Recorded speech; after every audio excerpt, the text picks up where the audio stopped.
Hello, everybody, and welcome back to Virgins and the Village, a Sex and the City watch-along podcast with two registered virgins. My name is Alex Pittner, and I'm here for the sex. And my name's Hayden Hartrick, and I'm here for the city. And today we're going to be discussing Season 1, Episode 2, Models and Mortals. Alex, why don't you give me a little recap of what happened in here? So this episode was written by Darren Star, the creator, and directed by Allison McLean. This episode begins with Miranda, who's been invited to a dinner party with a guy named Nick, who has a history of only dating models. Carrie decides to write her article, Sex and the City, about people who only date models as well. Carrie meets up with her friend named Barkley, who is a modelizer. Barkley secretly films himself having sex with said models. They watch it together, and this is, of course, a sex crime. Carrie and her friends talk about beauty standards over dinner. They're all self-conscious about something for another due to, unrealistic body standards for women, except for Samantha, who is, of course, extremely confident in herself. Later, Carrie and Samantha go to a fashion show where they meet Derek, the Bone, a super hot underwear model. After the show, they go to a party, and Samantha sleeps with Barkley, and Carrie runs into Mr. Big, and they talk. This whole time, though, Skipper has been trying to get back in touch with Miranda, who hasn't been returning his calls since they made out outside of the club in episode 1. The episode ends with Skipper and Miranda meeting up in a bodega. Skipper calls Miranda luminous, and they leave the bodega together. That was a pretty good episode. I had a lot of fun. I did as well. My theory that I'm going to thoroughly enjoy this series is starting to come to fruition a lot faster than I first thought. I'm very much enjoying everything. I will say, I think it's interesting before we really start diving into specifics. Sorry if you're hearing a little bit of noise pollution. We've moved our setup. We are in my closet. Where it's very hot. Alex is pantsless, and we are and we are just trying to get the best audio quality for you guys. But it was really interesting to see that how end of last episode, I really thought this episode was going to pick up with just going right into the things that happened last episode directly impacting this episode. But I forget that this was recorded in like the 2000s when it was a week-to-week show, and it's really not as plot heavy as I originally thought. Yeah, I fully thought a lot of things from episode 1 were going to come back. Most namely, of course, the Charlotte and Samantha, being with the same guy. I wanted to see where that goes, but maybe that's just something that's just loose. It's going to be probably set up for later episodes. This is a much more of a monster of the week type show.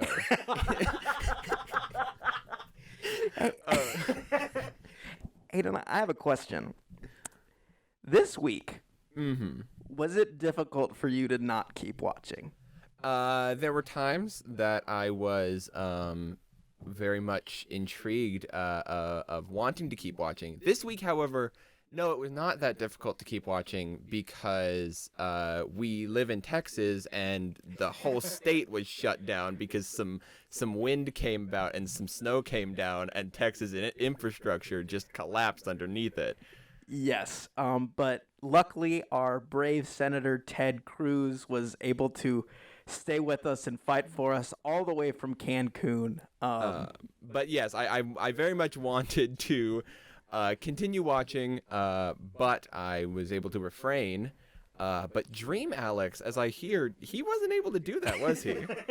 Yes, last night I had a dream in which I watched the rest of season 1, and it was like when I woke up today, I was like brushing my teeth, still half asleep, and I was thinking about how I had failed my friend Hayden, and how I had failed everyone, and I felt so bad. Only to, get later realize I hadn't. But yes, same boat. Obviously, I didn't have internet or fucking power for a good chunk of the week, so I couldn't watch it, but I did want to watch it. I did. But we've watched it now. We've watched episode 2, and I say I'm very much enjoying it, and I want to keep watching. Because this show seems so easily bingeable. I agree. It is short and sweet and really, really digestible, and yeah, if I wasn't watching it with you, I would probably be through season 3 by now. Hayden, quick question, and I wonder, this might become an ongoing thing in terms of favorite episode. Hayden, did you like episode 2 better than episode 1? I'm not sure. I think I did. I liked it a lot more because I feel like we were able to sit in the characters a lot more. Like they weren't trying to establish anybody. They were just, the characters have been here and they're just going through, except for Charlotte, who just wasn't in this episode. I was about to say that was a talking point that I almost put in the summary of saying making this an episode with not enough Charlotte. She was in precisely one scene, which was the group dinner scene, which I hope is a mainstay in every episode, because the dynamic between the main cast of 4, the way that they play off of each other and their chemistry, wonderful. It is fantastic, and probably my favorite part of the show is seeing them all interact together. Yes. Yeah. Absolutely. So, but yeah, I'm really upset because, so, I mean, for the record, I liked episode 1 better than this episode. Really? I did. And Charlotte was my favorite from episode 1. I like a good odd one out in a group, like an Abed of Community, whatever. Or a Charlie of Always Sunny type deal. Even though they're all pretty weird and Always Sunny. But I wanted more Charlotte, and we did not get. That just means next episode will probably be Charlotte's centralized, That's we true. Can hope so. I want a Charlotte's Web episode. I want an episode where Charlotte transforms into a spider. Yeah. And goes and then eats all the other 3 women to gain all of their powers. So she's now the most powerful woman in New York. Yeah, if they were to all Dragon Ball fusion, they would become the most powerful force in New York.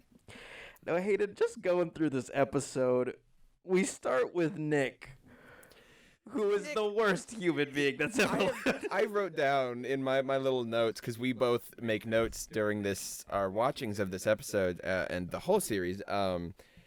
This show makes sleazy guys so well. Like, every guy that they bring in that they're like, this guy's going to be a creep, they do it so well, which kind of makes me sad, because I feel like sleazy guys that make people uncomfortable is a lot easier to write than I'm thinking, because in these first 2 episodes, there have been like 4 guys that I'm just like, they're all terrible for different reasons, and I hate all of them. Yeah. And it's like, is it that easy just to, if you make a man character, it's so easy to make him terrible, and I'm sad. I mean, that probably comes from fucking real life. Yeah, of course, which is what makes me sad. Yeah. These aren't caricatures. Of course. These are real people. Exactly. Yeah, no, he was terrible.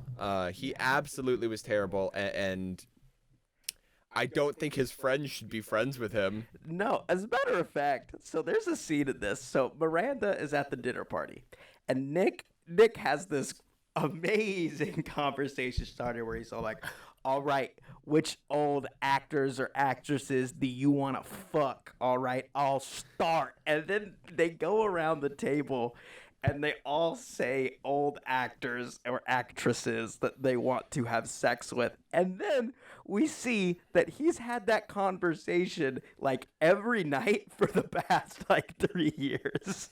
Yeah, every one of these dinner parties, his friends have all been sitting in the same position, and they've given the same answers, and they look just dead inside. Like this looked like almost like Twilight Zone-esque, where this guy, Nick was his name, right? Yeah, Nick. Trapped his friends in a reality where he would bring a new woman every time, and they would answer the same question. And then, of course, when Miranda's here, she actually can carry on a conversation,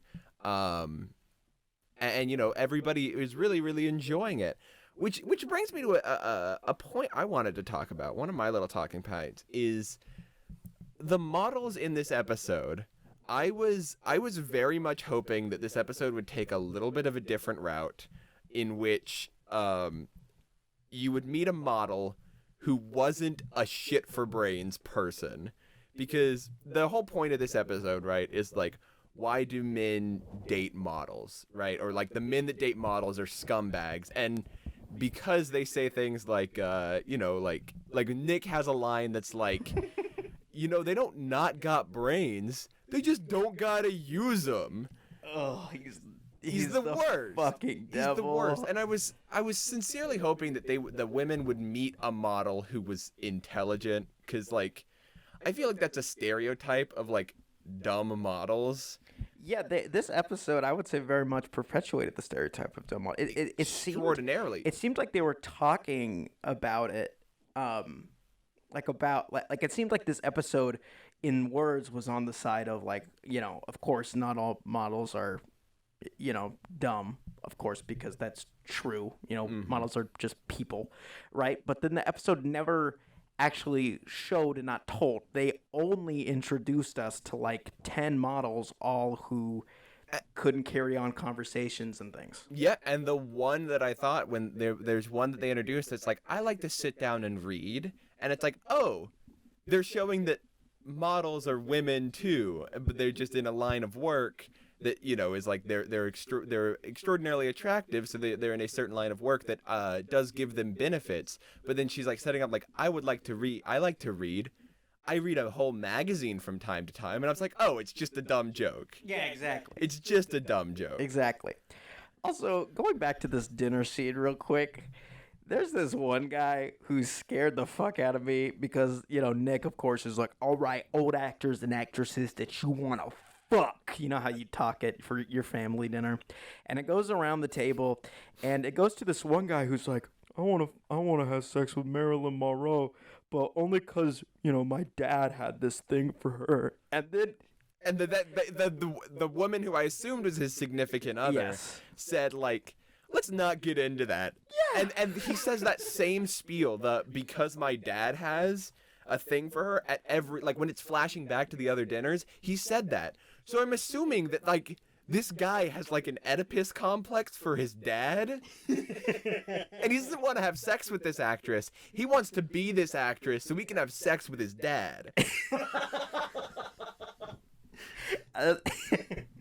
Also, this is, I should have brought this up earlier, but the intro where it's like 60 different shots of Sarah Jessica Parker's face that make me uncomfortable, I thought that was just for the pilot, but it's fucking here to stay, baby. It's the intro for the show, yeah. No, where she's in a ballerina outfit on the streets of New York, just going around. Yeah, no Samantha, no Carrie, no Miranda, no Mr. Big, no one else in the intro. This is about Carrie fucking This is Bradshaw. about Carrie, yeah. Something that kind of made me a little sad in this episode is I felt like we got less of Carrie talking to the camera, which was something that I personally... Really? Oh, I didn't think so. I thought we had a consistent amount. I think it was more quippy. But I think she did at least a similar amount. I think it was just it was less of her monologuing and more of her looking at the camera and giving a quip here or there. I will say that's like maybe my favorite part of the show is her looking at the audience and like throwing a quip out that's just for us. We get to know Carrie better, of course. Yeah. I also wrote down something here that Samantha is the baddest motherfucker in the room. In the conversation that I talked about earlier where they're all having dinner, the main characters, and they're talking, like, for instance, I believe Carrie said that she was insecure about her nose. Charlotte is insecure about her thighs. And so they're all talking about that. And they, the conversation, like, they all kind of take turns talking about things they're self-conscious about. And then it's Samantha's turn. And Samantha's just quiet as she's like, I fucking love myself. Yeah, and I thought that was wonderful. I was like, yes, you go, Samantha. You be confident in yourself. Because that's like her whole character is like, she is confident to a fault almost. Because the first episode, she has the whole thing with Mr. Big where she goes up and is like, hey, we're going to sleep with each other. And he's like, I'll pass. But she had the confidence just to go up and just go for what she wants. And she doesn't... I like that. I like that. She is so fucking cool. Yeah. Like, I want to have Samantha level confidence or not confidence, but self-love. Just the ability to be like, yeah, I don't have a single thing about my body I dislike. Yeah. Yeah, even maybe like obviously you could look and be like, oh, she was just projecting this air of confidence, but I don't think so. I think she legitimately thinks that she is hot, which is wonderful. She's fucking awesome. Because like her whole plot is like she thinks of herself as a model, and she goes out to get recorded having sex by the sexual predator man. Yeah. Should we talk about that for a second? Yeah. I want to talk about what was his name? His name was Barkley. I put Parker, so I could not hear apparently good enough.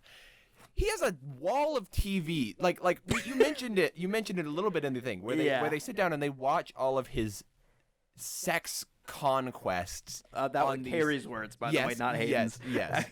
On the TVs. But I think you failed to properly set up the situation that was an art installation of CRT retro TVs, and each one of them had a different fucking sex conquest on it being shown. It was like the Bat computer with like 40 fucking monitors, all of them showing sex. Yeah. And they just watched it.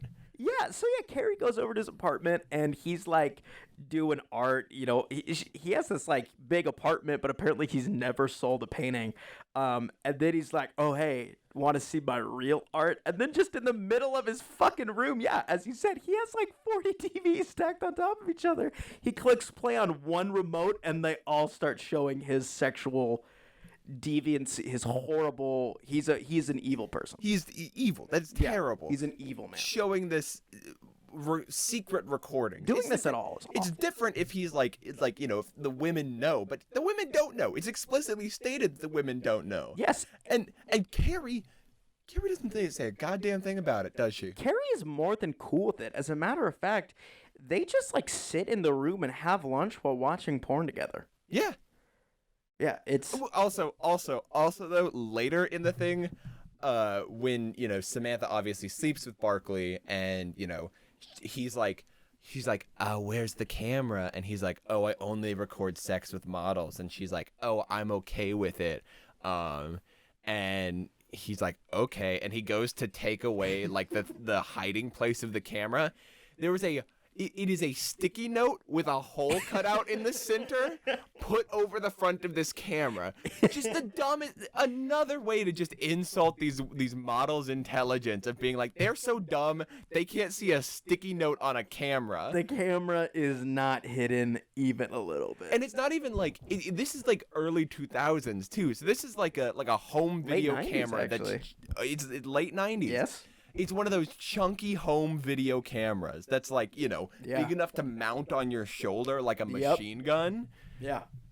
It is. It was a truly disturbing thing to behold. Like that he's like Ozymandias watching like every news channel at once, but it's just him having sex. Yeah. And there's one of them where he even like looks at the camera and gives it a wink. And it's like this man is Dennis from It's Always Sunny, but not played for comedy. Yes. I even wrote down here, I was like, before I heard his name, I said the TV wall looked like a serial killer. I want to know if any of these women on the porn wall went missing, because I feel like he's killed at least 3 of them. I would not be surprised. So after this, they do something that they did in the first episode where you like talk to like a bunch of different people in New York about, like the monster of the week, which this week was models. And in it, we have Nick, who has a line. Everything that Nick says and does made me want to jump out of my skin because he is also evil. But he had a line where he says, why fuck the girl in the skirt if you can fuck the girl in the ad for the skirt? Mm-hmm. And I was like, oh, Nick. I also want to say that you are giving Nick's lines, like the way you're saying them is a lot suaver than he actually said them. Yeah, like you're saying he's it a like, wiener. Yeah, he says it like, why fuck the girl in the skirt when you can fuck the girl in the advertisement? Just like, just a lot creepier than Alex is really like. Yeah, fucking, he's like, if you were playing a D&D game and there was a goblin from a circus who wanted to sell you magic drugs, That's what this guy sounds like. Yeah. Yeah. He also has another killer line that was like, sometimes my friends think I'm shallow Yep. because I only date models, and sometimes I think they're right, and sometimes I think I'm the one fucking the models. And Yes. I'm like, can I find this guy in New York and punch him? And the unfortunate thing is, there are definitely guys that think like this. Yeah, he is awful. Sometimes I think I'm shallow. Other times I think, hey, I'm fucking a model. He's like Joey Wheeler devolved. Like if instead of playing Yu-Gi-Oh, Joey Wheeler wanted to fuck models. God, it was just an interesting episode. It truly, I mean, obviously, this is a show from the late 90s. Yeah. Not every single thing they bring up is going to have aged exactly well. And I think broad strokes, they do make a lot of good points about, like, male culture. Because like, as much as I hate to admit it, there's a vast majority of men that think like this, right? That are like, thinking only in the terms of, that think of their sex as conquests, that would do hidden camera things, that think like, hey, I'm not shallow, I'm fucking models. Yeah. And it's sad. It is very sad. It's sad, but like even regardless of that, some of the things I think like the whole thing that they're talking about with models doesn't necessarily age the best in my book, because I'm like, I think that's just setting up bad stereotypes for models. Yeah. Because it does not just the men. It was setting up not just for women but all models. It was stereotyping the entire career, because even the male model they have that Carrie is attracted to, then they go home and they don't sleep together. Derek the Bone. He's like nice, and he's like, I just want to sleep in the same bed as someone, which is like, same dude, like I get that. Derek, I wrote down the Bones actor is weird to me because I can't tell if his delivery is awful or if he's playing the character really well. The exact same thing down. I said I can't tell if he is a bad actor or he is just the most amazing actor. I did settle on bad actor though. I think so. Yeah. I don't think he's because he talks like he doesn't have a brain in his head. Yes, he's like, hey Carrie, how are you doing? Have you read the book? I like the book.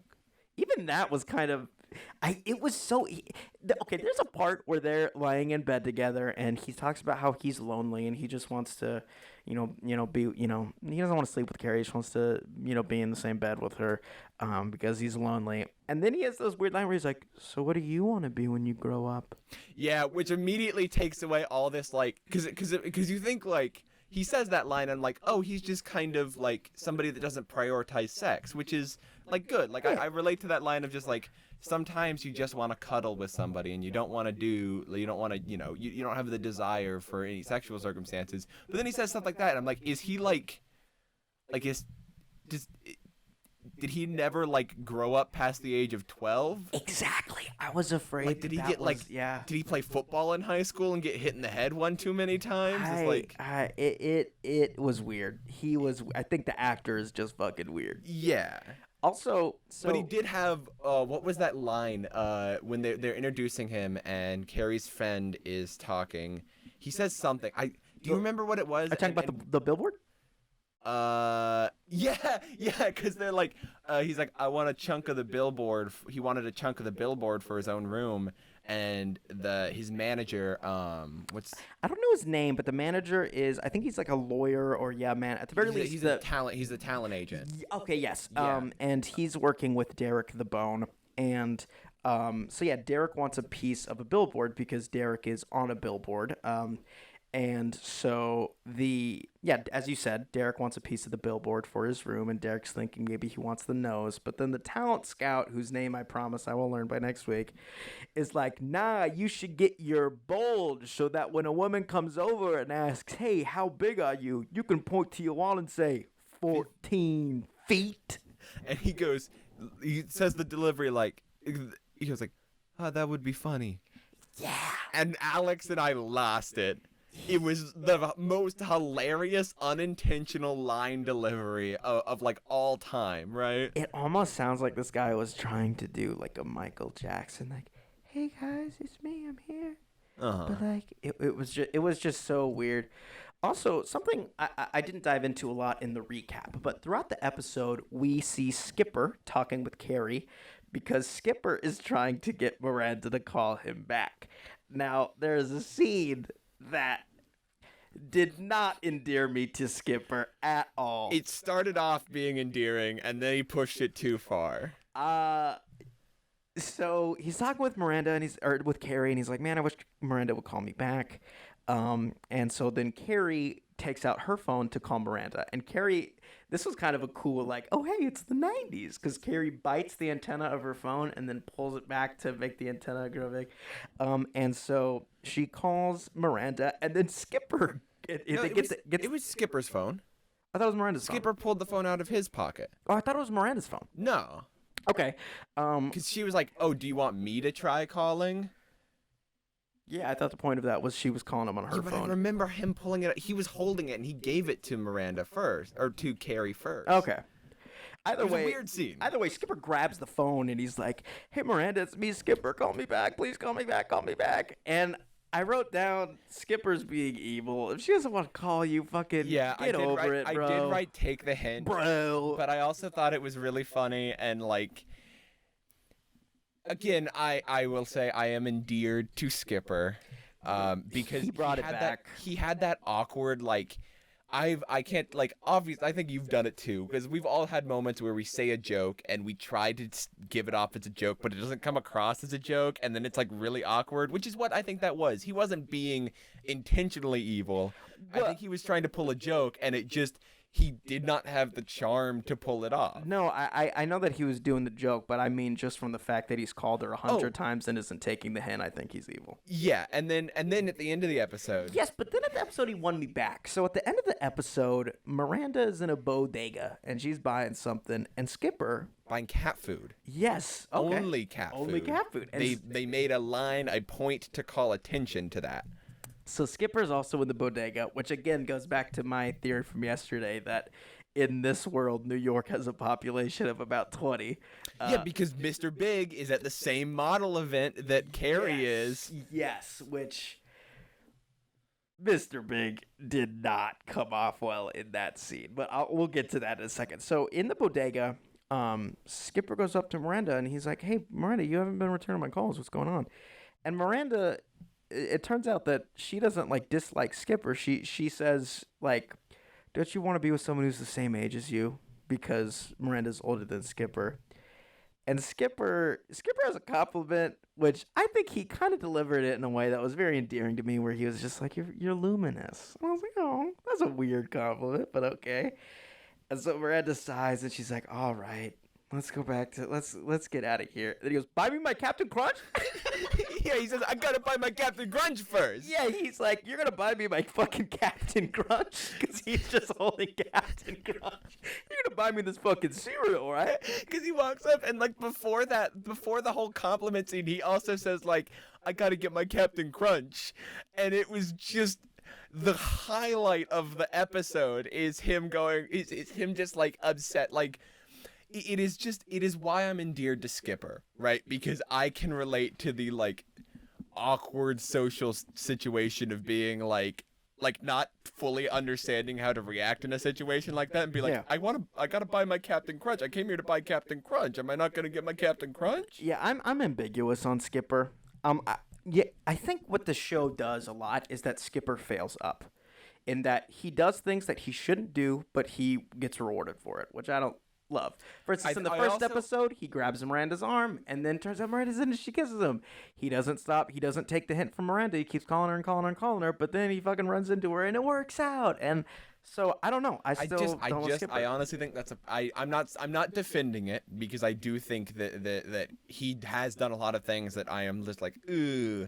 I do think at a baseline, he's not a bad person, which is the only reason I'm still endeared to him, is because I just think he's a character that doesn't understand how to act in these situations. And I think he'll have growth. That's what I'm holding out for, definitive growth.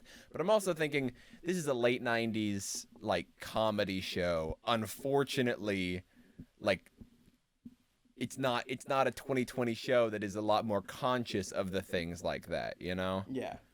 I will say I hate to admit it, I do kind of think Skipper and Miranda is cute. I know that the failing up is bad. A lot of stuff he does is bad. But if I swallow the Kool-Aid that they're trying to force me to drink, then I think Skipper and Miranda is kind of cute, and Yeah. I'm interested to see where it goes. Yeah, obviously, you have the pairings here is Skipper and Miranda are going to have an on again, off again thing where I think that Skipper is going to have to constantly be like Skipper and Miranda are going to have issues of Miranda not believing that Skipper likes her as much as he does. Because it's evident in this episode that Skipper really likes Miranda. Yeah, that's true. Like it is a pure obviously he should have taken the hint, but like you can tell he's obviously endeared to her and cares and like likes her, and she doesn't believe that. And I think that's going to be their struggle. And then you've got Mr. Big and Carrie. So I don't think they should be together. Yeah. So in this episode, in the after party of the fashion show, Carrie runs into Mr. Big. And by coincidence, because New York has a population of 20. And Mr. Big, I liked him in the last episode. He came off awful in this scene. Like, he seems like the sleaziest piece of shit. Nick levels. Not quite Barkley levels, because Barkley, of course, should get the death penalty. Or in jail, but the death penalty for Alex. And yeah, he's just like, women are so beautiful, but is it so wrong to have a high taste and exceptional women? And I'm like, Mr. Big. It's like, Mr. Big, this is not the same guy from episode 1. Exactly. But then he comes back later in the episode while she's in the coffee shop and kind of makes me go like, okay, he's got something going on. There's something deeper to Mr. Big. Yes, I was actually one of my notes was, or my last note was, or not my last note, but close to it, is that Mr. Big ends episodes really, really well. In episode 1, of course, have you ever been in love? Abso-fucking-lutely. Yeah, the driver fucking peels out. In this episode, Carrie's working at a coffee shop and Mr. Big comes in, and he kind of has a funny thing where he's like, I'm late for a meeting, but I just wanted... I can't stay, which is wonderful, that it's like, he made time. Yeah. And since he's all like, but here's the thing, is that when you're he doesn't say this, but this is the underlying thing of him being like, when you're as rich as badass as me, but he's like, you don't want to just be with someone, he ends up saying something along the lines of, you just want to be with someone who makes you laugh, or someone whose company that you enjoy. And then he leaves. And Carrie has a line which I wrote down, and I thought it was very funny, where she says, in that moment I realized beauty is faltering. However, rent-controlled apartments looking over Central Park is forever. And I was like, yeah, which is reference she was talking about earlier, how beauty is like a rent-controlled apartment, because it is entirely unfair and is usually given to the people that don't deserve it. Oh, I thought she was talking about Mr. Big's awesome life. Yeah, Mr. Big just had a fucking sick-ass penthouse.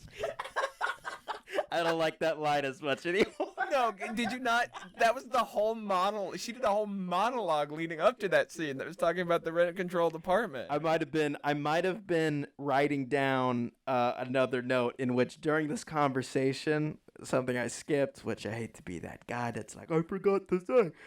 But when they talk, Mr. Big is like, Carrie destroys Mr. Big. And I was totally here for it. Mr. Big's like, there are a lot of beautiful women in New York City. And she's like, what an observation, bud. And I was like, ooh. You killed him. Mr. Big, please someone call an ambulance. He's Mr. Small now. He got all of it cut off. He's Mr. Heart don't beat no more. Mr. Big. Get up, Mr. Big. Yeah. Well, that brings us we're about 35 minutes in now. So that brings us to the question. I feel like we've done a good job covering this episode. We talked about most of the major things that happened. Yeah. That brings us to the question, Who do you feel like you were this episode, Alex? This week, of course, I am Miranda. You're Miranda. I think I'm Miranda this week. Okay. As to why? Because you went to a dinner party with the guy that only dates models. With the guy who only dates models. I don't know why, but I'm feeling. Of course, I want to say Charlotte, just because But I Charlotte fucking didn't do love anything Charlotte, this but Charlotte was episode. not in this episode. So I'm gonna go with Miranda, Okay. and I think partly because Miranda's the only character in this episode that like comes off like good. Yeah. Everyone else kind of sucks. I was gonna say, I don't know if I have somebody I really related to this episode. You have to force it. I have to force it. You have to. I did. I feel like this week I was a Barkley. Yeah, I was wondering why there are so many TVs from 1945 stacked on top of each other in your room. No, I'm not a Barkley. If I was ever a Barkley, Alex would put a bullet between my skull. I would hope that I would advocate for you to get the death penalty. Yeah. I'm not supposed to believe it. You know what? I feel like this week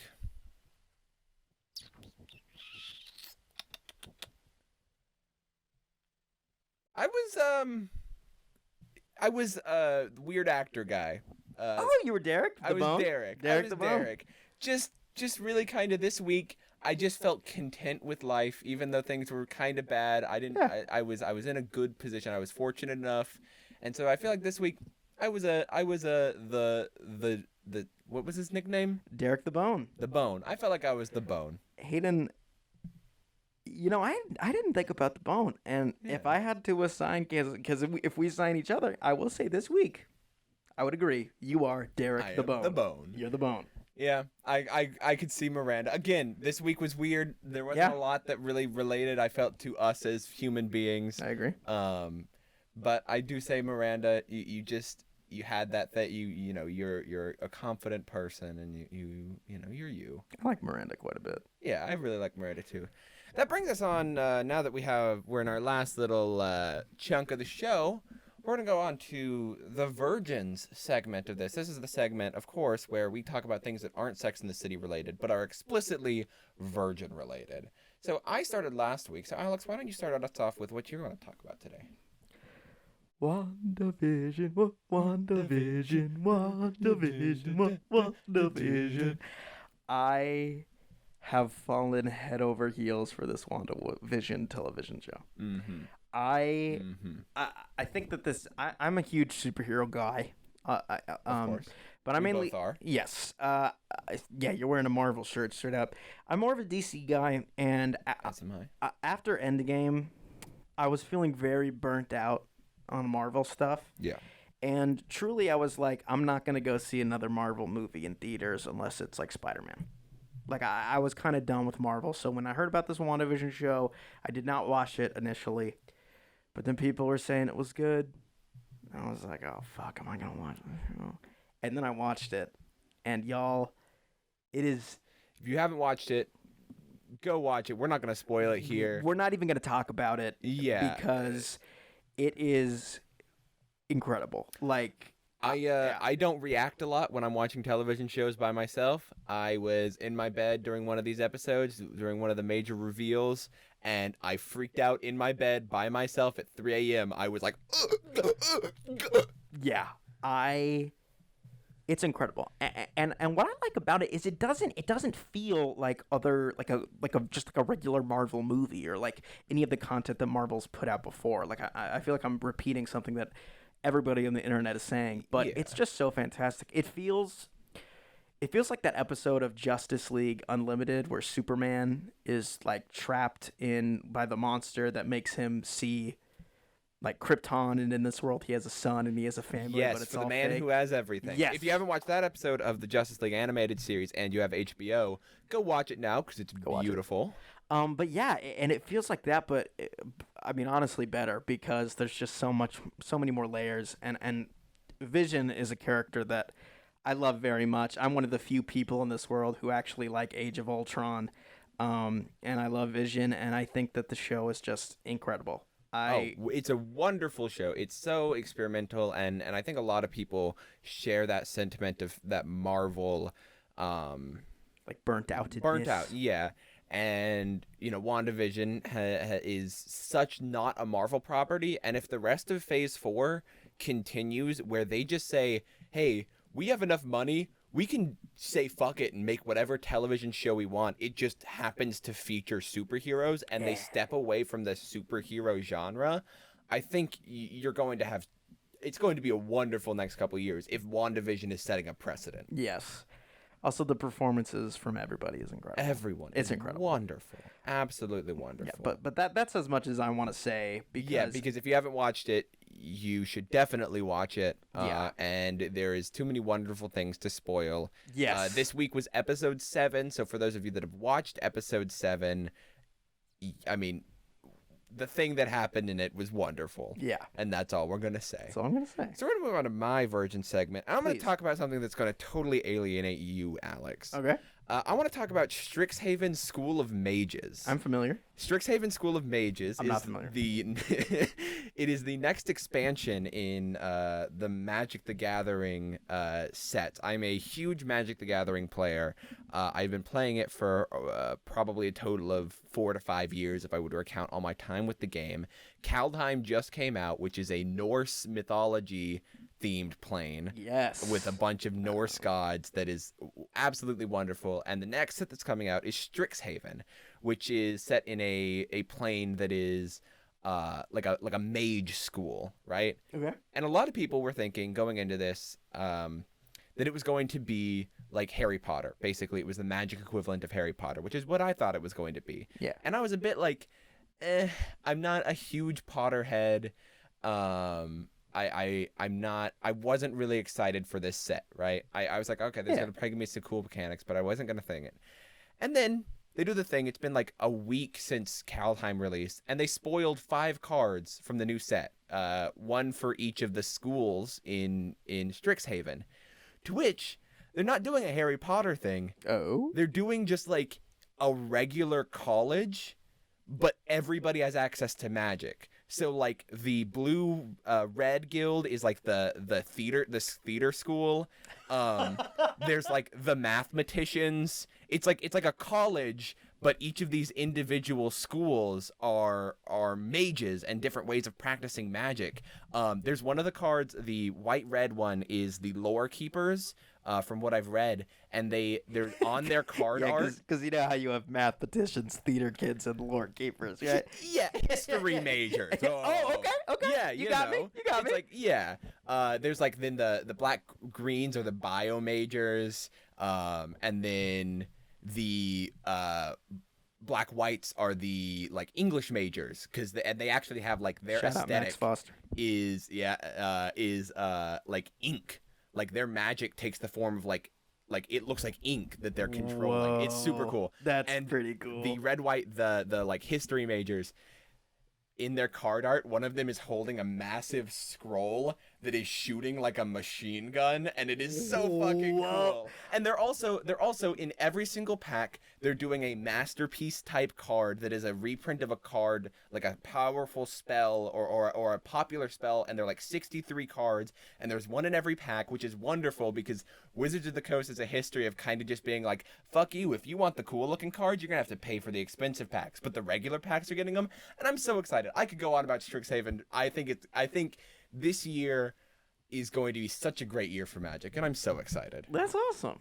But that's all I want to talk about. Yeah, I don't know anything about Magic the Gathering. Yeah, other than that, I don't particularly love it. Yeah, I've tried to get Alex into it, but I just don't think it's for me. Yeah, it's fine.